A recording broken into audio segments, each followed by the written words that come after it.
কাঁধে গরু বাঁধা দড়ি, গরু বাঁধা দড়ি কাঁধে। এই দেখুন গরু বাঁধা দড়ি, হাতে লাঠি, আর সাজিয়ে দিয়েছে গলায় গঞ্জা হাত। একটু ধ্যানে দেখতে হবে, মার্মিক ধ্যানের বিষয়। এই লীলা অমৃতটা ধ্যানে দর্শন করছে যে রাখালরা যে আসছে, তাদের তাদের যে শ্বাস, তাদের যে সজ্জা, যে হাতে লাঠি, কাঁধে দড়ি, গলায় গঞ্জা হাত, কানে শ্রবণে কুণ্ডল, মায়েরা সাজিয়ে দিয়েছে, মায়েরা সাজিয়ে দিয়েছে। ভাবুক বললেন, আরে এমন সাজিয়েছে যে সাজে সাজলে গোবিন্দকে পাওয়া যায়।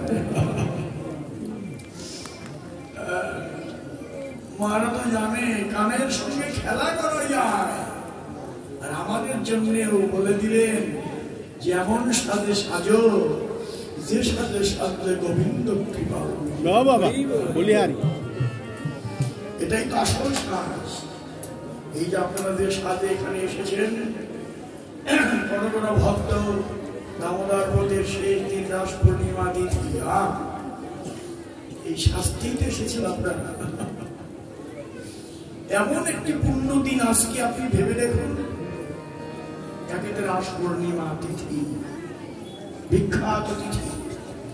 বাংলা ভারতের এমন কোন জায়গায় নেই যে উৎসব না হচ্ছে। সর্বত্র উৎসব, বড় বড় উৎসবের আয়োজন হয় রাস পূর্ণিমায়। সেই তিথিতে আজকে ভক্তের মেলাতে অনুষ্ঠানের আয়োজন।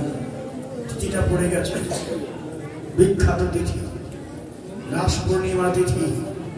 হ্যাঁ, তারপরে আবার দামোদর ব্রতের শেষ মুহূর্ত। নিয়ম সভা যারা করছেন আরো কয়েকদিন সময় পাবেন, কিন্তু শুধু দামোদর ব্রত তো আজকেই সমাপ্ত হয়, আগামীকাল সকালে।